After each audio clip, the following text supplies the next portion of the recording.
ಪ್ರೀತಿಯ ವೀಕ್ಷಕರಿಗೆ ಶಂಕರಾನಂದ ಟಿವಿಗೆ ಸ್ವಾಗತ ಸುಸ್ವಾಗತ. ಇವತ್ತಿನ ವಿಡಿಯೋನಲ್ಲಿ ಮೇ ತಿಂಗಳ ಮಾಸ ಭವಿಷ್ಯ ಹೇಗಿದೆ ಅನ್ನುವಂತಹ ಮಾಹಿತಿಯನ್ನ ತಿಳ್ಕೊಳ್ಳೋಣ. ಅದಕ್ಕಿಂತ ಮುಂಚಿತವಾಗಿ ಯಾರಾದರೂ ಶಂಕರಾನಂದ ಟಿವಿ ಯೂಟ್ಯೂಬ್ ವಾಹಿನಿಯನ್ನು ಸಬ್ಸ್ಕ್ರೈಬ್ ಮಾಡ್ಕೊಂಡಿಲ್ಲ ಅಂದ್ರೆ ಸಬ್ಸ್ಕ್ರೈಬ್ ಮಾಡ್ಕೊಳ್ಳಿ. ಇನ್ಸ್ಟಾಗ್ರಾಮ್ ಪೇಜ್, ಫೇಸ್ಬುಕ್ ಪೇಜ್ ಅನ್ನ ಫಾಲೋ ಮಾಡ್ತಾ ಇಲ್ಲ ಅಂದ್ರೆ ಫಾಲೋ ಮಾಡಿ. ಅದರಿಂದ ನೆಕ್ಸ್ಟ್ ಅಪ್ಲೋಡ್ ಮಾಡುವಂತಹ ವಿಡಿಯೋಗಳು ನಿಮಗೆ ನೋಟಿಫಿಕೇಶನ್ ಮುಖಾಂತರ ಬಂದು ತಲುಪತ್ತೆ. ಹೊಸ ಹೊಸ ಮಾಹಿತಿಗಳನ್ನ ತಿಳ್ಕೊಳ್ಳೋದಕ್ಕೆ ಸಾಧ್ಯವಾಗುತ್ತೆ ಅಂತ ತಿಳಿಸ್ತಾ, ಈ ಒಂದು ವಿಶೇಷವಾಗಿರ್ತಕ್ಕಂತಹ ಮೇ ತಿಂಗಳ ವಿಶೇಷತೆಗಳನ್ನ ನಾವು ಗಮನಿಸೋದಾಯ್ತು ಅಂತ ಹೇಳಿದ್ರೆ, ಈ ತಿಂಗಳು ಒಟ್ಟು 3 ವಿಶೇಷತೆಗಳನ್ನ ಪ್ರಮುಖವಾಗಿ ನಾವು ಗುರುತಿಸ್ಕೊಳ್ಬೇಕಾಗ್ತದೆ. ಈ ತಿಂಗಳು ಪ್ರಾರಂಭವಾಗೋದು ಬುದ್ಧ ಪೌರ್ಣಮಿ ದಿವಸದಿಂದ. ಶಾಂತಿಯ ಸಂಕೇತವನ್ನ ಭಾರತದಾದ್ಯಂತ ಮತ್ತು ಹಲವು ವಿದೇಶಗಳಲ್ಲೂ ಹಬ್ಬಿಸಿದಂತಹ ಬುದ್ಧನನ್ನ ಸ್ಮರಣೆ ಮಾಡ್ಕೊಳ್ತಕ್ಕಂತಹ ಬುದ್ಧ ಪೌರ್ಣಮಿ ಇರತಕ್ಕಂತಹ ದಿವಸ 1ನೇ ತಾರೀಕು ಪೌರ್ಣಮಿ. ಅದನ್ನು ಬುದ್ಧ ಪೌರ್ಣಮಿ ಅಂತಾನೆ ಕರಿತೀವಿ. ಹಲವಾರು ರೀತಿಯಲ್ಲಿ ಜ್ಞಾನೋದಯಕ್ಕೆ, ತ್ಯಾಗಕ್ಕೆ, ಶಾಂತಿಗೆ ಹೆಸರನ್ನು ಮಾಡಿದಂತಹ ಆ ಬುದ್ಧನ ಸ್ಮರಣೆ ಮಾಡ್ಕೊಳ್ತಕ್ಕಂಥ ದಿವಸ. ಜನ್ಮ ಮತ್ತು ಮರಣ ಎರಡನ್ನೂ ಸಹ ಮಾಡ್ಕೊಳ್ತಕ್ಕಂಥದ್ದು. ಅದರಲ್ಲೂ ಬೋಧಿ ವೃಕ್ಷವನ್ನ ಬೌದ್ಧರು ವಿಶೇಷವಾಗಿ ಪೂಜಿಸ್ತಕ್ಕಂತಹ ದಿವಸವೂ ಸಹ ಈ ದಿವಸ. ಬುದ್ಧನ ನೆನಪಿನಲ್ಲಿ ಅವನ ಬದುಕಿನ ಎಲ್ಲ ಮಜಲುಗಳನ್ನ ಸ್ಮರಿಸಿ ಅವರಂತೆ ಶಾಂತಿಯಾಗಿ ಬದುಕುವುದನ್ನ ಕಲಿತುಕೊಳ್ತಕ್ಕಂತಹ ಪುಣ್ಯ ದಿವಸ ಅಂತಾನೆ ಹೇಳ್ಬೋದು. ಕಷ್ಟಪಟ್ಟು ಒಂದ್ ಸೈಟ್ ಅನ್ನ ಕೊಂಡ್ಕೊಂಡಿದ್ದಾಯ್ತು, ಈಗ ಆ ಜಾಗದಲ್ಲಿ ಮನೆ ಕಟ್ಟಿಸ್ಬೇಕು, ಪಾಯ ಯಾರ ಕಡೆಯಿಂದ ಹಾಕಿಸ್ಬೇಕು, ಬೇಕಾದ ಕಲ್ಲುಗಳಾಗಿರ್ಲಿ, ಕಬ್ಬಣ ಆಗಿರ್ಲಿ, ಮರಳು, ಜಲ್ಲಿಕಲ್ಲು, ಅದೇ ರೀತಿಯಾಗಿ ಮನೆಗೆ ಬೇಕಾಗಿರುವಂತಹ ಇಟ್ಟಿಗೆ, ಸಿಮೆಂಟು ಎಲ್ಲಿಂದನಪ್ಪ ತರಿಸ್ಬೇಕು, ಯಾರ ಕಡೆಯಿಂದ ಕೊಂಡ್ಕೊಳ್ಬೇಕು ಅಂತ ಯೋಚನೆ ಮಾಡ್ತಾ ಇದ್ದೀರಾ? ಇದರೆಲ್ಲದರ ಜೊತೆಗೆ ವಾಸ್ತು ಅನ್ನುವಂಥದ್ದು ಮನೆಗೆ ಬಹಳ ಮುಖ್ಯ. ಯಾರ ಕಡೆಯಿಂದ ನಾವು ವಾಸ್ತುವನ್ನು ತೋರಿಸ್ಬೇಕು ಅಂತಾನು ಯೋಚನೆ ಮಾಡ್ತಾ ಇದ್ದೀರಲ್ವಾ? ನೀವು ಯೋಚನೆ ಮಾಡೋದೇ ಬೇಡ. ಪಾಯ ಹಾಕೋದ್ರಿಂದ ಹಿಡಿದು ಮನೆಗೆ ಯಾವ ರೀತಿಯಾಗಿ ವಾಸ್ತು ಇರಬೇಕು ಅಂತ, ಜೊತೆಗೆ ಆ ಮನೆಗೆ ತಕ್ಕ ಹಾಗೆ ಯಾವ ಬಣ್ಣವನ್ನ ಹಾಕಬೇಕು, ನೆಲಕ್ಕೆ ಯಾವ ಕಲ್ಲು ಹಾಕಬೇಕು, ಗೋಡೆಗೆ ಯಾವ ಬಣ್ಣ ಬಳಿಬೇಕು, ಯಾವ ಕಬ್ಬಣ ಉಪಯೋಗಿಸಬೇಕು ಅಂತೆಲ್ಲ ವಿಶೇಷವಾದ ಮಾಹಿತಿಗಳನ್ನ ಪಾಯದಿಂದ ಹಿಡಿದು ಗೃಹ ಪ್ರವೇಶದವರೆಗೂ ನಿಮಗೆ ಬೇಕಾದಂತಹ ಎಲ್ಲಾ ಸವಲತ್ತುಗಳನ್ನ ಒಂದೇ ಸೂರಿನಡಿ ಕೊಡ್ತಾ ಇದ್ದಾರೆ. ಅತ್ಯಂತ ಕಡಿಮೆ ದರದಲ್ಲಿ ಉನ್ನತ ಗುಣಮಟ್ಟ ಇರತಕ್ಕಂತಹ ವಸ್ತುಗಳನ್ನ ಉಪಯೋಗಿಸಿ ನಿಮಗೆ ಅಂತಾನೆ ಮನೆಯನ್ನ ಕನ್ಸ್ಟ್ರಕ್ಷನ್ ಮಾಡಿಕೊಡ್ತಾ ಇದ್ದಾರೆ. ನಮ್ಮ ರಾಜಾಜಿನಗರದಲ್ಲಿರುವಂತಹ KMI ಕನ್ಸ್ಟ್ರಕ್ಷನ್ಸ್ ನವರು ನಿಮಗೆ ಏನಾದ್ರೂ ಮನೆ ಕಟ್ತಾ ಇದ್ದೀನಿ, ಎಲ್ಲಾ ರೀತಿಯಾದ ಗೊಂದಲಗಳಿದೆ ಅಂದ್ರೆ ಫಸ್ಟ್ ಇಲ್ಲಿರುವಂತಹ ಫೋನ್ ನಂಬರ್ಗೆ ಫೋನ್ ಮಾಡಿ ಎಲ್ಲಾ ಮಾಹಿತಿಗಳನ್ನ ನೀವು ಕುಲಂಕುಷವಾಗಿ ತಿಳ್ಕೊಂಡು ನಿಮಗೆ ಬೇಕಾದಂತಹ ಮನೆಯನ್ನ ನಿಮ್ಮ ಕೈಗೆಟಕುವ ದರದಲ್ಲಿ ಇವರೇ ಕಟ್ಟಿಕೊಡ್ತಾರೆ. ಎಲ್ಲಾ ವಿಚಾರಗಳನ್ನ ತಿಳ್ಕೊಂಡು ಮುಂದುವರಿರಿ. ಶುಭವಾಗ್ಲಿ. ಕನ್ಸ್ಟ್ರಕ್ಷನ್ಗೆ ಸಂಬಂಧಪಟ್ಟಂತಹ ಸಂಪೂರ್ಣ ಮಾಹಿತಿ ಬೇಕಾದ್ರೆ ಇಲ್ಲಿರುವಂತಹ ಫೋನ್ ನಂಬರ್ಗೆ ಫೋನ್ ಮಾಡಿ. ಶುಭವಾಗ್ಲಿ. ಅದರ ಜೊತೆಗೆ 11ನೇ ತಾರೀಕು 5ನೇ ತಿಂಗಳು 2026 ಅವತ್ತು ವಿಶೇಷವಾಗಿ ವೈಶಾಖ ಮಾಸದ ನವಮಿ. ಆ ನವಮಿ ತಿಥಿಯಂದು ಹನುಮತ್ ಜಯಂತಿ ಇರ್ತಕ್ಕಂಥದ್ದು. ನಮ್ಮ ಎಲ್ಲರ ಪ್ರೀತಿಯ ಹನುಮಂತ ದಾಸರ ಕೈನಲ್ಲಿ ಕಂದ ಅಂತ ಸೀತಾಮಾತೆ ಕರೆದ್ಲು ಅಂತ ಊಹೆ ಮಾಡಿಕೊಂಡು, ಎನ್ನ ಕಂದ ಹಳ್ಳಿಯ ಹನುಮ ಚೆನ್ನಾಗಿ ಹರೇ ಲಕ್ಷ್ಮಣ ದೇವರು ಅಂತ ಹೇಳಿ ದಾಸರು ಬರೀತಾರೆ. ಬಹುಶಃ ದಾಸರು ಊಹೆಯನ್ನ ಮಾಡಿಕೊಂಡು ಸೀತಾ ಮತ್ತು ಹನುಮಂತನ ಸಂವಾದ ಹೀಗಿದ್ದಿರಬಹುದು ಅನ್ನುವಂತಹ ಮಾತುಗಳು ಎಷ್ಟು ಚೆನ್ನಾಗಿದ್ದಾವಲ್ಲ. ಅಣುವೂ ಹೌದು, ಮಹಾಬಲನೂ ಹೌದು. ಇಂತಹ ಹನುಮಂತ ನಮ್ಮ ಕಿಷ್ಕಿಂಧದಲ್ಲಿ ಕೇಸರಿ ಮತ್ತು ಅಂಜನಾದೇವಿಗೆ ಜನ್ಮಿಸಿದಂತಹ ಪುಣ್ಯದ ದಿವಸ ವೈಶಾಖ ನವಮಿ. ಹಾಗಾಗಿ ಹನುಮತ್ ಜಯಂತಿಯನ್ನ ಆಚರಣೆ ಮಾಡ್ತಾ ಇದ್ದೇವೆ. 17ನೇ ತಾರೀಕಿನಿಂದ ಜೂನ್ 15ನೇ ತಾರೀಕಿನವರೆಗೂ, ಮೇ 17ನೇ ತಾರೀಕಿನಿಂದ ಜೂನ್ 15ನೇ ತಾರೀಕಿನವರೆಗೂ ಜ್ಯೇಷ್ಠ ಅಧಿಕ ಮಾಸ ಬರುವಂಥದ್ದು. ಈ ಅಧಿಕ ಮಾಸ 32-33 ತಿಂಗಳಿಗೆ ಒಂದ್ಸಲ ಬರ್ತಾ ಇರುತ್ತೆ. ಯಾಕೆ ಬರುತ್ತಪ್ಪ ಅಂತ ಹೇಳಿದ್ರೆ, ನೋಡಿ, ಚಂದ್ರನ ಒಂದು ವರ್ಷದ ಲೆಕ್ಕವನ್ನು ತಗೊಂಡ ಸಂದರ್ಭಕ್ಕೆ 354 ದಿನಗಳಾಗ್ತದೆ. ಅದೇ ರೀತಿಯಾಗಿ ಸೂರ್ಯನ ದಿನಗಳನ್ನು ತೆಗೆದುಕೊಂಡಂತಹ ಸಂದರ್ಭದಲ್ಲಿ 365 ದಿವಸಗಳು ಬರುತ್ತೆ. ಒಟ್ಟಾರೆಯಾಗಿ 10-11 ದಿವಸಗಳ ಅಂತರ ಸೂರ್ಯ ಮತ್ತು ಚಂದ್ರನಿಗೆ ಇರ್ತಕ್ಕಂಥದ್ದು. ಅದನ್ನ ಬ್ಯಾಲೆನ್ಸ್ ಮಾಡುವಂತಹ ಸಲುವಾಗಿ ಒಂದು ತಿಂಗಳನ್ನ 32-33 ತಿಂಗಳು ಒಂದ್ಸಲ ಆಡ್ ಮಾಡಿದ ಸಂದರ್ಭಕ್ಕೆ ಎರಡನ್ನು ಸಮಾನಾಂತರಿಸುವ ರೀತಿನಲ್ಲಿ ನೋಡಿದಾಗ ಸೂರ್ಯ ಒಂದು ರಾಶಿಯಿಂದ ಇನ್ನೊಂದು ರಾಶಿಗೆ ಪ್ರವೇಶ ಮಾಡದೇ ಇರತಕ್ಕಂತಹ ತಿಂಗಳು ಅದಾಗಿರ್ತದೆ. ಹಾಗಾಗಿ ಅದನ್ನು ಅಧಿಕ ಮಾಸ ಅಂತ ಕರಿತೀವಿ. ಅಧಿಕ ಮಾಸದಲ್ಲಿ ನಮಗೆ ಈ ಜಪತಪಗಳು, ದಾನ ಧರ್ಮಗಳು, ಮನಸ್ಸನ್ನ ಶುದ್ಧವಾಗಿ ಇಟ್ಟುಕೊಂಡಿರ್ತಕ್ಕಂತಹದ್ದು, ಈ ರೀತಿಯಾಗಿರ್ತಕ್ಕಂಥ ವಿಚಾರಗಳಿಗೆ ಬಹಳ ಪ್ರಾಶಸ್ತ್ಯವನ್ನು ಕೊಡ್ತಕ್ಕಂಥದ್ದು. ಹಾಗಾಗಿ ಅಧಿಕ ಮಾಸದ ಆಚರಣೆಯನ್ನ ತಾವೆಲ್ಲರೂ ಸಹ ಮಾಡಬೇಕು. ಅದೆಲ್ಲವೂ ಸಹ ಒಳ್ಳೇದಾಗ್ತಕ್ಕಂತಹದ್ದು. ಇನ್ನು ಪ್ರಮುಖವಾಗಿ ಬದಲಾಗ್ತಾ ಇರತಕ್ಕಂತಹ ಗ್ರಹಗಳನ್ನ ನೋಡಿದಂತಹ ಸಂದರ್ಭದಲ್ಲಿ 11ನೇ ತಾರೀಕು 5ನೇ ತಿಂಗಳು 2026 ಕುಜ ಮೇಷರಾಶಿಗೆ ಪ್ರವೇಶವನ್ನು ಮಾಡ್ತಾ ಇದ್ದಾನೆ. 14ನೇ ತಾರೀಕು 5ನೇ ತಿಂಗಳು 2026 ಬುಧ ವೃಷಭ ರಾಶಿಗೆ ಪ್ರವೇಶ ಮಾಡಿದ್ರೆ ಅದೇ ದಿವಸ ಅಂದ್ರೆ 14ನೇ ತಾರೀಕೆ ಶುಕ್ರ ಮಿಥುನ ರಾಶಿಗೆ ಪ್ರವೇಶ ಮಾಡ್ತಾ ಇದ್ದಾನೆ. 15ನೇ ತಾರೀಕು 5ನೇ ತಿಂಗಳು 2026 ವೃಷಭ ರಾಶಿಗೆ ರವಿ ಪ್ರವೇಶ ಮಾಡ್ತಾ ಇದ್ದಾನೆ. 29ನೇ ತಾರೀಕು 5ನೇ ತಿಂಗಳು 2026 ಮಿಥುನ ರಾಶಿಗೆ ಬುಧ ಪ್ರವೇಶ ಮಾಡ್ತಾ ಇರತಕ್ಕಂಥದ್ದು. ಇದಿಷ್ಟು ಗ್ರಹದ ಸ್ಥಾನದ ಬದಲಾವಣೆಯ ವಿಚಾರಗಳು. ಜೊತೆಗೆ ಈ ಮೇ ತಿಂಗಳಲ್ಲಿ ಕೃತಿಕಾ ಮಳೆ ಇದೆ. ಕೃತಿಕಾ ಮಳೆಯನ್ನ ನಾವು ನಿರೀಕ್ಷೆ ಮಾಡಬಹುದು 11ನೇ ತಾರೀಕಿನಿಂದ 25ನೇ ತಾರೀಕಿನವರೆಗೂ. ಇದು ನಮ್ಮ ರೈತಾಪಿ ವರ್ಗದವರಿಗೆ ಬಹಳ ಅನುಕೂಲ ಆಗ್ತಕ್ಕಂತಹ ವಿಚಾರ. ಯಾವ ದಿನಾಂಕಗಳಲ್ಲಿ ಮಳೆ ಬರಬಹುದಪ್ಪ ಅಂತಂದ್ರೆ ನೋಡಿ, 11ನೇ ತಾರೀಕು, 12ನೇ ತಾರೀಕು, 13ನೇ ತಾರೀಕು, 16ನೇ ತಾರೀಕು, 17ನೇ ತಾರೀಕು, 20ನೇ ತಾರೀಕು, 21ನೇ ತಾರೀಕು, 22ನೇ ತಾರೀಕು, 23ನೇ ತಾರೀಕು, 24ನೇ ತಾರೀಕು, ಇದಿಷ್ಟು ದಿವಸಗಳು ಸಾಧಾರಣವಾಗಿರತಕ್ಕಂತಹ ಮಳೆಯನ್ನ ನಿರೀಕ್ಷೆ ಮಾಡಬಹುದು. ಇದು ನಮ್ಮ ರೈತಾಪಿ ವರ್ಗದವರಿಗೆ ಬಹಳ ಅನುಕೂಲತೆಗಳು. ಯಾಕಂದ್ರೆ ಇನ್ನೇನು ಮತ್ತೆ ಕೃಷಿ ಚಟುವಟಿಕೆಗಳು ಮಾಡಿಕೊಳ್ಬೇಕಲ್ಲ, ಜೀವನೋಪಾಯ ಆಗ್ಲೇಬೇಕಲ್ಲ.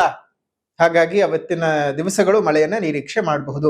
ಈ ಗ್ರಹಸ್ಥಿತಿಗಳ ಬದಲಾವಣೆಗಳಿಂದಾಗಿ ರಾಶಿ ಭವಿಷ್ಯ ಹೇಗಿದೆ ಅಂತ ಈಗ ಗಮನಿಸೋಣ. ಮೇಷರಾಶಿನಲ್ಲಿ ಹುಟ್ಟಿರ್ತಕ್ಕಂಥವ್ರಿಗೆ ಮೇ ತಿಂಗಳ ಮಾಸ ಭವಿಷ್ಯ ಯಾವ ರೀತಿಯಾಗಿದೆ ಅಂತ ನೋಡೋದಾಯ್ತು ಅಂತ ಹೇಳಿದ್ರೆ, ನೋಡಿ, ಕುಜನು ನಿಮ್ಮ ರಾಶಿಯಲ್ಲಿ ಸಂಚಾರ ಮಾಡ್ತಾ ಇದ್ದಾನೆ. 2ನೇ ಮನೆಯಲ್ಲಿ ರವಿ ಮತ್ತು ಬುಧರ ಸಂಚಾರವಾಗ್ತಾ ಇದೆ. 3ನೇ ಮನೆಯಲ್ಲಿ ಗುರು ಮತ್ತು ಶುಕ್ರರ ಸಂಚಾರವಾಗ್ತಾ ಇದೆ. ಅದೇ ರೀತಿಯಾಗಿ 5ನೇ ಮನೆಯ ಒಳಗಡೆ ಕೇತುವಿನ ಸಂಚಾರ, 11ರಲ್ಲಿ ರಾಹು ಮತ್ತು 12ನೇ ಮನೆಯಲ್ಲಿ ಶನಿ. ಈಗ ನಿಮಗೆ ಈಗಲೂ ಗುರುಬಲ ಇಲ್ಲ. ನೆಕ್ಸ್ಟ್ ಜೂನ್ 1ನೇ ತಾರೀಕಿನಂದು ಬದಲಾವಣೆ ಆದಾಗ್ಲೂ ಸಹ ಅದು ಗುರುಬಲ ಇರೋದಿಲ್ಲ. ಆದ್ರೆ ಉಚ್ಚ ಕ್ಷೇತ್ರವಾಗಿರೋದ್ರಿಂದ ಎಲ್ಲಾ ರಾಶಿಯವರಿಗೂ ಅರ್ಧ ಗುರುಬಲ ಇರುತ್ತೆ, ಅರ್ಧ ಗುರುಬಲ ಇರೋದಿಲ್ಲ. ಏನ್ ಯೋಚನೆ ಮಾಡೋದು ಅವಶ್ಯಕತೆ ಇಲ್ಲ. ಕೊನೆಯಲ್ಲಿ ಪರಿಹಾರದ ಕ್ರಮಗಳನ್ನು ಹೇಳ್ತೀನಿ, ಅದನ್ನ ಮಾಡ್ಕೊಳ್ಳಿ, ಒಳ್ಳೇದಾಗ್ತದೆ. ನೋಡಿ, ಕುಜ ತನ್ನ ಸ್ವಕ್ಷೇತ್ರದಲ್ಲೇ ಬಂದಿರೋದ್ರಿಂದ, ರಾಶಿಯಲ್ಲೇ ಬಂದಿರೋದ್ರಿಂದ ಅದು ಒಂದ್ ಹಂತಕ್ಕೆ ನಿಮಗೆ ಒಳ್ಳೆಯದನ್ನು ಕೊಟ್ರು ಎಲ್ಲ ವಿಚಾರಗಳಲ್ಲೂ ಅನುಕೂಲತೆಯನ್ನು ಕೊಡೋಲ್ಲ. ಯಾವ ವಿಚಾರದಲ್ಲಿ ಅನುಕೂಲಗಳನ್ನ ಕೊಡ್ತಾನೆ ಅನ್ನೋದಾಯ್ತು ಅಂತಂದ್ರೆ, ವಿವಾಹಕ್ಕೆ ಸಂಬಂಧಪಟ್ಟಂತಹ ವಿಚಾರಗಳಲ್ಲಿ ಅನುಕೂಲತೆಗಳನ್ನ ಕೊಡ್ತಾನೆ. ದಾಂಪತ್ಯ ಜೀವನದಲ್ಲಿ ಏನಾದ್ರೂ ಏರುಪೇರುಗಳಿದ್ರೆ ಅನುಕೂಲಗಳು ಉಂಟಾಗ್ತವೆ. ಅಂದ್ರೆ ಮತ್ತೆ ನೀವು ಗಂಡ ಹೆಂಡತಿ ಸೇರ್ತಕ್ಕಂಥದ್ದು, ಕುಟುಂಬದ ವ್ಯಾಜ್ಯಗಳು ಹೋಗ್ತಕ್ಕಂಥದ್ದು ಆ ರೀತಿಯಾಗಿ ಆಗುತ್ತೆ. ಅದೇ ರೀತಿಯಾಗಿ ಹೊಸ ಸಂಬಂಧಗಳಿಗೆ ಏನಾದ್ರೂ ಹುಡುಕ್ತಾ ಇತ್ತು ಅಂತ ಹೇಳಿದ್ರೆ ಹೊಸ ಸಂಬಂಧಗಳು ಸಿಗತಕ್ಕಂತಹದ್ದು, ಮೇಷರಾಶಿಯವರಿಗೆ ಅನುಕೂಲ ಸೃಷ್ಟಿ ಆಗ್ತಕ್ಕಂಥದ್ದು ಈ ರೀತಿಯಾಗಿ ಆಗುತ್ತೆ. ನೋಡಿ, ನಿಮ್ಗೆ ತೃತೀಯಾಧಿಪತಿ ದ್ವಿತೀಯದಲ್ಲಿ ಸಂಚಾರ ಮಾಡ್ತಾ ಇರ್ತಕ್ಕಂಥದ್ದು. ತೃತೀಯಾಧಿಪತಿ ಯಾವಾಗ ದ್ವಿತೀಯದಲ್ಲಿ ಬರ್ತಾನೆ, ನಿಮಗೆ ತೃತೀಯ ಸ್ಥಾನದಿಂದ ಅದು 12ನೇ ಮನೆ ಆಗಿರೋದ್ರಿಂದಾಗಿ ಬಹಳಷ್ಟು ಖರ್ಚುಗಳು, ಹಣ ಸಂಪಾದನೆ ಆಗತ್ತೆ, ತುಂಬಾ ಖರ್ಚುಗಳಾಗತ್ತೆ. ಯಾವ್ದನ್ನು ಉಳಿಸ್ಕೊಳ್ಳೋದಕ್ಕೆ ಸಾಧ್ಯ ಆಗೋದಿಲ್ಲ. ಹಣದ ಒಳಹರಿವೇನೋ ಚೆನ್ನಾಗಿ ಆಗ್ತದೆ. ಪಂಚಮಾಧಿಪತಿ ದ್ವಿತೀಯದಲ್ಲಿ, ಧನಾಧಿಪತಿ ತೃತೀಯದಲ್ಲಿ, ಗುರು ಮತ್ತು ಶುಕ್ರರು ಒಟ್ಟಿಗೆ ಇರ್ತಕ್ಕಂಥದ್ದು. ಇಬ್ರು ಸಹ ಒಂದು ಹಂತಕ್ಕೆ ಒಬ್ಬ ದೈತ್ಯರ ಗುರು, ಇನ್ನೊಬ್ರು ದೇವತೆಗಳ ಗುರು, ದಾನವರು. ಏನ್ ಮಾಡೋಕ್ಕಾಗುತ್ತೆ? ಇಬ್ರು ಒಟ್ಟೊಟ್ಟಿಗೆ ಬಂದು, ಬೃಹಸ್ಪತಿ ಮತ್ತು ಶುಕ್ರರು ಇಬ್ರು ಒಟ್ಟಿಗೆ ಬಂದು, ಇಬ್ರು ಗುರುಗಳೇ, ಇಬ್ರು ತಾನ್ ಮೇಲು ಅಂತಕ್ಕಂಥದ್ದೇ ವಾತಾವರಣ. ಸೊ ಹಾಗಾಗಿ ನಿಮ್ಗೆ ಒಬ್ರಿಗೊಬ್ರು ಪೈಪೋಟಿಗೆ ಬಿದ್ದುಕೊಂಡೇನೋ ದುಡ್ಡು ಕಾಸುಗಳು ಬರಬಹುದು, ಆದರೆ ಹಣಕಾಸಿನ ಒಂದು ಒಳಹರಿವು ಹೇಗಿರುತ್ತೋ ಖರ್ಚುಗಳು ಹಾಗೆ ಆಗ್ತಾ ಹೋಗುತ್ತೆ. ಯಾವ್ಯಾವ್ದು ಖರ್ಚುಗಳಾಗಬಹುದು? ನಿಮ್ಮ ಐಷಾರಾಮಿ ಜೀವನಕ್ಕೋಸ್ಕರ ಹೊಸ ಹೊಸ ವಸ್ತುಗಳನ್ನು ಖರೀದಿ ಮಾಡಬಹುದು, ಒಡವೆಗಳನ್ನು ಖರೀದಿ ಮಾಡಬಹುದು, ಯಾವ್ದಾದ್ರು ಪ್ಲಾಟ್ ಮೇಲೆ ಅಥವಾ ಭೂಮಿಯ ಮೇಲೆ ಇನ್ವೆಸ್ಟ್ಮೆಂಟ್ ಮಾಡ್ತಕ್ಕಂಥದ್ದು. ಈ ರೀತಿಯಾಗಿ ಬಂದ ಹಣ ಯಾವುದು ಕೈನಲ್ಲಿ ಉಳ್ಕೊಳ್ಳೋದಿಲ್ಲ, ಖರ್ಚಾಗ್ತಾ ಹೋಗುತ್ತೆ. ಜೊತೆಗೆ ಪಂಚಮ ಸ್ಥಾನದಲ್ಲಿ ಕೇತು ಬೇರೆ ಇರೋದ್ರಿಂದ ನಿಮ್ಮ ಮಕ್ಕಳ ಆರೋಗ್ಯದ ವಿಚಾರಕ್ಕೆ ಹಲವಾರು ವಿಚಾರಗಳಲ್ಲಿ ಹಣ ಖರ್ಚಾಗುವ ಸಾಧ್ಯತೆಗಳು ಇದ್ದಾವೆ. 7.5 ಅನ್ನುವಂಥದ್ದು ನಿಮಗೆ ನಡೀತಾ ಇದೆ. ಈಗಾಗಲೇ ಹತ್ತತ್ರ 1.5 ವರ್ಷಗಳ ಕಾಲ ಕಳೆದಿದೆ. ಅದೇ ರೀತಿಯಾಗಿ ಇನ್ ಮುಂದಕ್ಕೆ ನಿಮಗೆ ಒಂದಷ್ಟು ಅನುಕೂಲತೆಗಳನ್ನ ಈ 7.5 ಪಡ್ಕೊಳ್ಬೇಕು ಅಂದ್ರೆ ಮೊದಲನೇದಾಗಿ ನೀವು ತಿಳ್ಕೋಬೇಕು ನಿಮಗೆ ಎಷ್ಟನೇ ಬಾರಿ 7.5 ನಡೀತಾ ಇದೆ ಅಂತ.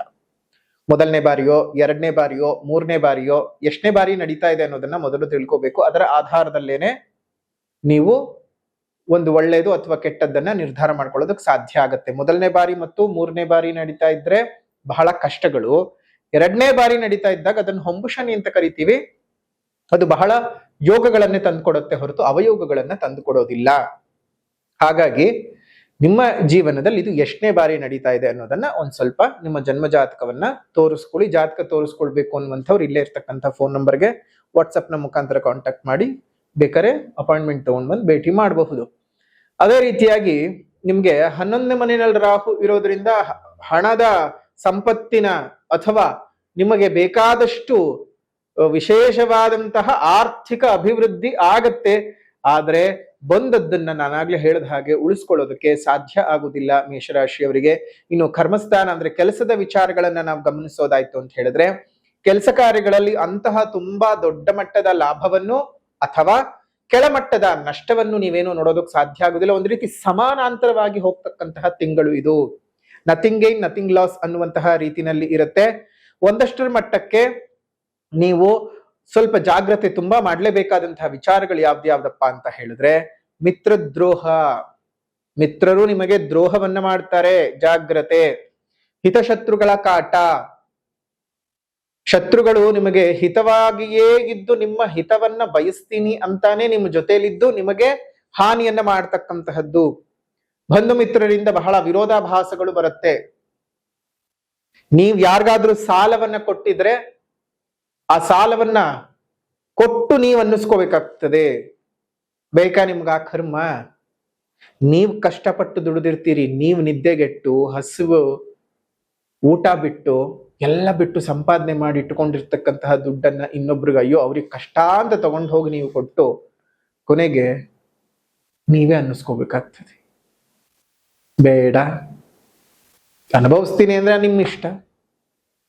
ಮೊದಲೇ ತಿಳ್ಕೊಳ್ತಿದ್ದೀರಾ, ಎಚ್ಚರಿಕೆಯನ್ನು ವಹಿಸೋದು ಬಹಳ ಮುಖ್ಯ. ಆ ರೀತಿಯಾಗಿ ಮಾಡ್ಕೊಳ್ಳೋದು ತುಂಬಾನೇ ಒಳ್ಳೆಯದು. ಇನ್ನು ಧನಾಧಿಪತಿ ತೃತೀಯದಲ್ಲಿ ಬೇರೆ ಇರೋದ್ರಿಂದಾಗಿ ಜೊತೆಗೆ ತೃತೀಯದಲ್ಲಿದ್ದು ನಿಮಗೆ ಭಾಗ್ಯಸ್ಥಾನದ ಮೇಲೆ ದೃಷ್ಟಿಯನ್ನ ಶುಕ್ರನು ಕೊಡ್ತಾ ಇದ್ದಾನೆ. ಜೊತೆಗೆ ಭಾಗ್ಯಸ್ಥಾನದ ಮೇಲೆ ಗುರುವಿನ ದೃಷ್ಟಿಯೂ ಸಹ ಬೀಳ್ತಾ ಇರೋದ್ರಿಂದ ನಿರುದ್ಯೋಗಿಗಳಿಗೆ ಇದು ಅತ್ಯುತ್ತಮವಾಗಿರತಕ್ಕಂತಹ ಸಮಯ. ಕೆಲಸಗಳು ಸಿಗತ್ವೆ, ಒಳ್ಳೆ ರೀತಿಯಾದಂತಹ ಏಳಿಗೆಗಳು ಆಗತ್ವೆ, ಮನೆಯಲ್ಲಿ ಒಂದಷ್ಟು ಸುಖ ಮತ್ತು ಶಾಂತಿಯ ವೃದ್ಧಿ ಆಗ್ತಕ್ಕಂತಹದ್ದು ಈ ರೀತಿಯಾಗಿ ನಡೆಯುತ್ತೆ. ಅದೇ ರೀತಿಯಾಗಿ ಮೇಷರಾಶಿನಲ್ಲಿ ಹುಟ್ಟಿರ್ತಕ್ಕಂಥವ್ರಿಗೆ ಇಲ್ಲಿ ಚಂದ್ರನ ಸಂಚಾರ ಶುಭವಾಗಿದ್ದಂತಹ ಸಂದರ್ಭದಲ್ಲಿ ಹೆಣ್ಮಕ್ಕಳಿಗೆ ನಿಮಗೆ ತವರು ಮನೆಯಿಂದ ಒಂದಷ್ಟು ಹಣಕಾಸಿನ ಸೌಲಭ್ಯಗಳು ಬರತಕ್ಕಂತಹದ್ದು, ನಿಮ್ಮ ತವರ ಮನೆಯಿಂದ ಒಂದಷ್ಟು ಆಸ್ತಿಗಳೇನಾದ್ರೂ ಬರತಕ್ಕಂಥದ್ದು ಅಥವಾ ಅವರಿಂದ ಏನಾದ್ರೂ ಒಂದಿಷ್ಟು ಸಹಾಯ ಸಹಕಾರಗಳನ್ನ ಪಡೆದುಕೊಳ್ಳುವಂಥದ್ದು ಮೇಷರಾಶಿಯವರಿಗೆ ಆಗತ್ತೆ. ಇನ್ನು ಮೇಷರಾಶಿಯವರಿಗಂತೂ ಈಗಲೂ ಸಹ ಗುರುಬಲ ಇಲ್ಲ. ನೆಕ್ಸ್ಟ್ ಏನ್ ಜೂನ್ 1ನೇ ತಾರೀಕಿನ ರಾತ್ರಿ ಬದಲಾವಣೆ ಆಗ್ತಾ ಇದ್ದಾನೆ, ಆಗ್ಲೂ ಸಹ ನಿಮ್ಗೆ ಗುರುಬಲ ಇರೋದಿಲ್ಲ. ಕೇವಲ ಉಚ್ಚ ಸ್ಥಾನದಲ್ಲಿ ಸಂಚಾರ ಮಾಡ್ತಾ ಇರೋದ್ರಿಂದಾಗಿ 50% ಅಷ್ಟೇ ನಿಮಗೆ ಗುರುಬಲ ಇರುವ ಹಾಗೆ ಭಾಸವಾಗ್ತದೆ. ಆದ್ರೆ ಎಲ್ಲಾ ಸಂಪೂರ್ಣವಾದಂತಹ ಬಲ ನಿಮಗೆ ಸಿಕ್ಕೋದಿಲ್ಲ. ನಿಮಗೆ ಸಂಪೂರ್ಣವಾಗಿರ್ತಕ್ಕಂತಹ ಗುರುವಿನ ಅನುಗ್ರಹ ಬೇಕು ಅಂತ ಹೇಳಿದ್ರೆ ಗುರು ಮಹಾಯಾಗದಲ್ಲಿ ಬಂದು ಪಾಲ್ಗೊಳ್ಳಿ. 31ನೇ ತಾರೀಕು 5ನೇ ತಿಂಗಳು 2026 ನಮಗೆ ವಿಶೇಷವಾಗಿ ಅಧಿಕ ಮಾಸದಲ್ಲಿ ಮಾಡ್ತಾ ಇರತಕ್ಕಂತಹ ಈ ಒಂದು ವಿಶೇಷವಾದ ಪೌರ್ಣಮಿಯ ಭಾನುವಾರದ ದಿವಸ ಗುರು ಮಹಾಯಾಗವನ್ನು ಮಾಡ್ತಾ ಇದ್ದೇವೆ, ಬಂದು ಪಾಲ್ಗೊಳ್ಳಿ. ಗುರುವಿನ ಅನುಗ್ರಹ ನಮಗೆ ಯಾಕಪ್ಪ ಬೇಕು ಅಂತ ಹೇಳಿದ್ರೆ, ನಮ್ಮ ಜೀವನದಲ್ಲಿ ಯಾವುದೇ ರೀತಿಯಾಗಿರ್ತಕ್ಕಂತಹ ಒಳ್ಳೆಯದ್ದು ಅಂದ್ರೆ ಒಂದು ವಿವಾಹವಾಗಬಹುದು, ಸಂತಾನದ ಭಾಗ್ಯ ಆಗ್ಬಹುದು, ಕೆಲಸವಾಗಬಹುದು, ವಿದ್ಯಾಭ್ಯಾಸವಾಗಬಹುದು, ಜೀವನದ ಅಭಿವೃದ್ಧಿ ಆಗಬಹುದು, ಆಸ್ತಿ ಸಿಗ್ತಕ್ಕಂತಹದ್ದು, ಅದೃಷ್ಟ ಸಿಗತಕ್ಕಂತಹದ್ದು, ನಮ್ಮ ಇಚ್ಛಿತ ಜೀವನವನ್ನ ನಮ್ಮ ಇಚ್ಛೆಗೆ ಬೇಕಾದ ಹಾಗೆ ಸಂಪೂರ್ಣವಾಗಿ ಉಪಯೋಗಿಸಿಕೊಂಡು ಜೀವಿಸುವಂತಹದ್ದಾಗಬಹುದು. ಇಂಥದ್ದಕ್ಕೆಲ್ಲ ಗುರುಬಲ ಬೇಕೇ ಬೇಕು. ಗೋಚಾರದಲ್ಲಿ ಗುರುಬಲ ವರ್ಷದಿಂದ ವರ್ಷಕ್ಕೆ ಭಿನ್ನವಾಗ್ತಾ ಹೋಗ್ತಾ ಇದ್ದಿರುತ್ತೆ. ಆದ್ರೆ ನಿಮ್ ಜನ್ಮಜಾತಕದಲ್ಲೂ ಏನಾದರೂ 3ನೇ ಮನೆಯಲ್ಲಾಗ್ಲಿ, 6ನೇ ಮನೆಯಲ್ಲಾಗ್ಲಿ, 8ನೇ ಮನೆಯಲ್ಲಾಗ್ಲಿ, 12ನೇ ಮನೆಯಲ್ಲಾಗ್ಲಿ ಗುರುವಿನ ಸಂಚಾರ ಇದ್ದಾಗ ಖಂಡಿತವಾಗಿಯೂ ನೀವು ಸಹ ಗುರು ಶಾಂತಿಯನ್ನು ಮಾಡಿಸ್ಲೇಬೇಕಾಗ್ತದೆ. ಕಾರಣ ನಿಮಗೆ ಜಾತಕದ ಒಳಗಡೆಯೇ ಗುರುವಿನ ಅನುಗ್ರಹ ಸರಿಯಾಗಿ ಇರೋದಿಲ್ಲ. ಗೋಚಾರದಲ್ಲಿ ಬಂದ್ರೆಷ್ಟು ಬಿಟ್ರೆಷ್ಟು 20 ಭಾಗದ ಫಲ. ಹಾಗಾಗಿ ಗುರು ಮಹಾಯಾಗಕ್ಕೆ ಬಂದ ಸಂದರ್ಭಕ್ಕೆ ನಿಮ್ಮ ಜನ್ಮ ಜಾತಕದ್ದು ಮತ್ತು ಗೋಚಾರದ್ದು ಎರಡೂ ಸಹ ಪರಿಹಾರ ಆಗ್ತದೆ. ಅಷ್ಟು ಮಾತ್ರ ಅಲ್ಲ, ಈಗ ಗುರುವು ಕರ್ಕಾಟಕ ರಾಶಿಗೆ ಪ್ರವೇಶ ಮಾಡ್ತಾ ಇರೋದ್ರಿಂದಾಗಿ ಯಮುನಾ ನದಿಯು ಪುಷ್ಕರವಾಗ್ತದೆ. ಪುಷ್ಕರ ಸ್ನಾನ ನಾವು ಪ್ರತಿ ವರ್ಷ ಮಾಡ್ತಾನೆ ಇರ್ತೇವೆ. ಗುರುವು ತನ್ನ ರಾಶಿ ಚಕ್ರದ ಬದಲಾವಣೆಯಿಂದ ಹಲವಾರು ನದಿಗಳು ಪುಷ್ಕರವಾಗ್ತಾನೆ ಇರುತ್ತೆ. 12 ನದಿಗಳು, ಗಂಗೆಯಿಂದ ನರ್ಮದಾ ನದಿಯವರೆಗೂ. ಗಂಗಾ ಆಗಬಹುದು, ಅದೇ ರೀತಿಯಾಗಿ ಸಿಂಧು ಆಗಬಹುದು, ಸರಸ್ವತಿ ಆಗಬಹುದು, ಗೋದಾವರಿ, ಕೃಷ್ಣ, ಕಾವೇರಿ, ತುಂಗಭದ್ರ, ನರ್ಮದಾ, ಹೀಗೆ 10 ನದಿಗಳು, 12 ನದಿಗಳು ಪರಮ ಪವಿತ್ರವಾಗಿ ಪುಷ್ಕರವಾಗತ್ವೆ. ಆ ಪುಷ್ಕರವಾದ ಸಂದರ್ಭದಲ್ಲಿ ನದಿ ತೀರ್ಥದಲ್ಲಿ ಪುಷ್ಕರ ಸ್ನಾನವನ್ನ ಮಾಡ್ತಕ್ಕಂಥದ್ದು ಪದ್ಧತಿ. ನಿಮ್ಮ ಜನ್ಮ ಜಾತಕದಲ್ಲೇನಾದರೂ ಗುರು ಮತ್ತು ರಾಹು ಕರ್ಕಾಟಕ ರಾಶಿಯಲ್ಲಿ ಇದ್ದ ಸಂದರ್ಭಕ್ಕೆ ಅದನ್ನ ಗುರುರಾಹು ಚಾಂಡಾಲ ಯೋಗ ಅಂತ ಕರಿತೀವಿ. ಆ ಚಾಂಡಾಲ ಯೋಗ ಯಾಕಾದ್ರೂ ಬರುತ್ತಪ್ಪ ಅಂತ ಹೇಳಿದ್ರೆ, ನದಿಯನ್ನ ನೀವು ಮೈಲಿಗೆ ಮಾಡಿದ್ರೆ, ನದಿಗೇನಾದ್ರೂ ಅಪಚಾರಗಳನ್ನ ಮಾಡಿದ್ದಾಗ, ನದಿ ನೀರನ್ನ ನೀವು ಅಪವಿತ್ರಗೊಳಿಸಿದ್ದಾಗ ನಿಮಗೆ ಗುರು ಮತ್ತು ರಾಹು ಒಟ್ಟಿಗೆ ಒಂದೇ ರಾಶಿಯಲ್ಲಿ ಸಂಚಾರ ಮಾಡ್ತಾರೆ. ಒಂದೊಂದು ಭಾಗದಲ್ಲಿ ಇದ್ದ ಸಂದರ್ಭದಲ್ಲಿ ಒಂದೊಂದು ನದಿಯ ಶಾಪಗಳು ಅಂತ ನಾವು ಕರಿತೀವಿ. ಕರ್ಕಾಟಕ ರಾಶಿಯಲ್ಲಿ ಇದ್ದ ಸಂದರ್ಭಕ್ಕೆ ಯಮುನಾ ನದಿಯ ಶಾಪ ಉಂಟಾಗಿರ್ತದೆ. ಆ ಯಮುನಾ ನದಿಯಲ್ಲಿ 12 ವರ್ಷಕ್ಕೊಮ್ಮೆ ಬರ್ತಕ್ಕಂತಹ ಈ ಪುಷ್ಕರ ಸ್ನಾನವನ್ನ ಮಾಡಬೇಕಾಗ್ತದೆ. ಸಾಧ್ಯವಾದಂಥವರು ಯಮುನಾ ಘಟ್ಟಕ್ಕೆ ಹೋಗಿ ಯಮುನಾ ಘಟ್ಟದಲ್ಲೇ ಸ್ನಾನ ಮಾಡ್ಕೊಂಡು ಬನ್ನಿ.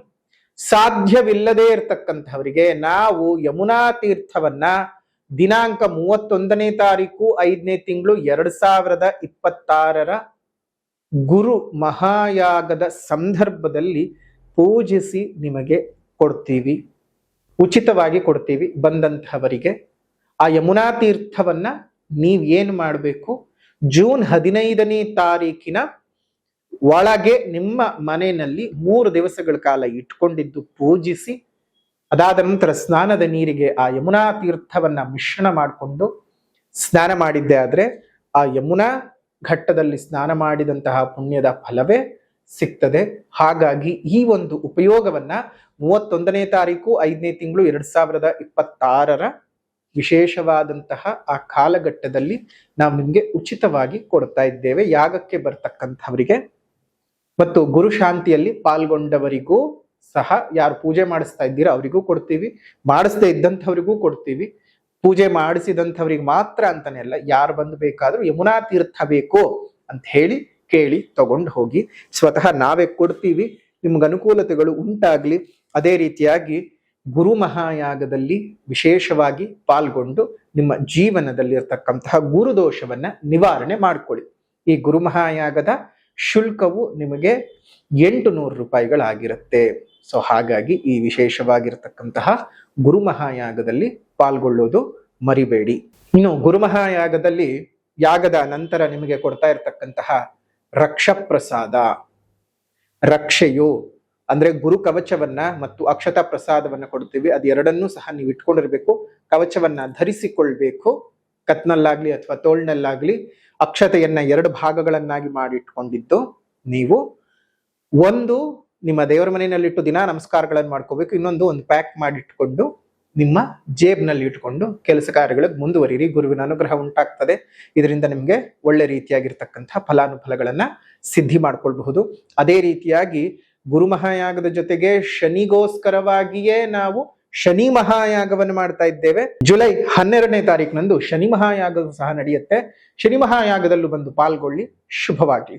ಇನ್ನು ಮೇಷರಾಶಿನಲ್ಲಿ ಹುಟ್ಟಿರ್ತಕ್ಕಂಥವರಿಗೆ ಈ ಒಂದು ಮೇ ತಿಂಗಳ ಮಾಸ ಭವಿಷ್ಯ ಅರ್ಧ ಸಿಹಿಯನ್ನ ಕೊಟ್ಟರು, ಇನ್ನರ್ಧ ಕಹಿಯನ್ನ ಕೊಡ್ತಾ ಇದೆ. ಯೋಚನೆ ಮಾಡೋದು ಬೇಡ. ಹೇಳೋ ಪರಿಹಾರದ ಕ್ರಮಗಳನ್ನ ಸರಿಯಾದ ರೀತಿಯಲ್ಲಿ ಫಾಲೋ ಮಾಡಿ. ಶುಭವಾಗ್ಲಿ ನಿಮ್ಮೆಲ್ಲರಿಗೂ ಅಂತ ಹೇಳ್ತಾ, ಮೊದಲನೇದಾಗಿ ಸಾಮಾಜಿಕ ಪರಿಹಾರ ಅಂತ ಹೇಳಿದ ಸಂದರ್ಭದಲ್ಲಿ ನೀವು ಮಾಡ್ಕೊಳ್ಬೇಕಾಗಿರೋದು ಏನಪ್ಪಾ ಅಂತ ಹೇಳಿದ್ರೆ, ಪ್ರಕೃತಿಯನ್ನು ಉಳಿಸಿ, ಪ್ರಕೃತಿಯನ್ನು ಬೆಳೆಸಿ. ನಿಮ್ಮ ಮನೆ ಮುಂದೆ ಮತ್ತು ಮೇಲ್ಭಾಗದಲ್ಲಿ ಸಣ್ಣ ಸಣ್ಣ ಕುಂಡಗಳಲ್ಲಿ ನೀರನ್ನ ಇಡ್ತಾ ಬನ್ನಿ. ಅದರಿಂದ ಅದೆಷ್ಟೋ ಜೀವ ಜಂತುಗಳಿಗೆ ನೀವು ಕೊಡ್ತಕ್ಕಂತಹ ಒಂದು ಹನಿ ನೀರು ಅವುಗಳ ಪ್ರಾಣವನ್ನ ಉಳಿಸಿಕೊಳ್ಳೋದಕ್ಕೆ ಸಾಧ್ಯವಾಗ್ತದೆ. ಅದೇ ರೀತಿಯಾಗಿ ಸುತ್ತಮುತ್ತ ಇರತಕ್ಕಂತಹ ವಾತಾವರಣದಲ್ಲಿ ಸಾಧ್ಯವಾದಷ್ಟು ಗಿಡಗಳನ್ನ ನೆಟ್ಟು ಪೋಷಣೆ ಮಾಡ್ತಕ್ಕಂತಹ ಕೆಲಸವನ್ನ ಮಾಡಿ. ಪ್ರಕೃತಿಯನ್ನು ಉಳಿಸಿದರೆ, ಪ್ರಕೃತಿಯನ್ನ ಬೆಳೆಸಿದರೆ ಪರಮೇಶ್ವರನೇ ನಮ್ಮನ್ನ ಹರಸಿ ಹಾರೈಸ್ತಾನೆ. ನಮ್ಮ ಬದುಕಿನಲ್ಲಿ ಇರ್ತಕ್ಕಂತಹ ಕಷ್ಟಗಳು ದೂರವಾಗ್ತದೆ. ಶುಭವಾಗ್ಲಿ. ಇನ್ನು ಆಧ್ಯಾತ್ಮಿಕ ಪರಿಹಾರ ಅಂತ ಬಂದ ಸಂದರ್ಭಕ್ಕೆ ನೀವು ಮಾಡ್ಕೊಳ್ಬೇಕಾಗಿರ್ತಕ್ಕಂಥದ್ದು ಸ್ಕಂದ ಷಷ್ಠಿ ಕವಚ ಸ್ತೋತ್ರದ ಪಠಣವನ್ನು ಮಾಡ್ತಾ ಬನ್ನಿ. ನಮ್ಮೆಲ್ಲರಿಗೂ ಸಹ ಶುಭವಾಗ್ಲಿ ಅಂತ ಹೇಳ್ತಾ, ಈ ವಿಶೇಷವಾದಂತಹ ಮೇಷರಾಶಿಯವರ ಈ ಒಂದು ಮಾಸ ಭವಿಷ್ಯ ಹೇಗಿದೆ ಮೇ ತಿಂಗಳಲ್ಲಿ ಅನ್ನುವಂತಹ ವಿಚಾರ ತಿಳ್ಕೊಂಡಿದ್ದಾಯ್ತು. ವಿಡಿಯೋ ಇಷ್ಟ ಆಗಿದ್ರೆ ಲೈಕ್ ಮಾಡಿ, ಶೇರ್ ಮಾಡಿ, ಕಮೆಂಟ್ ಮಾಡಿ. ಮತ್ತೊಂದು ವಿಡಿಯೋನಲ್ಲಿ ಭೇಟಿ ಮಾಡೋಣ. ಅಲ್ಲಿವರೆಗೂ ನಮಸ್ಕಾರ. ಲೋಕ ಸಮಸ್ತ ಸುಖಿನೋ ಭವಂತು, ಸಕಲ ಸನ್ಮಂಗಳಾನಿ ಭವಂತು, ಸರ್ವೇ ಜನಾಃ ಸುಖಿನೋ ಭವಂತು, ಸಮಸ್ತ ಸನ್ಮಂಗಳಾನಿ ಭವಂತು.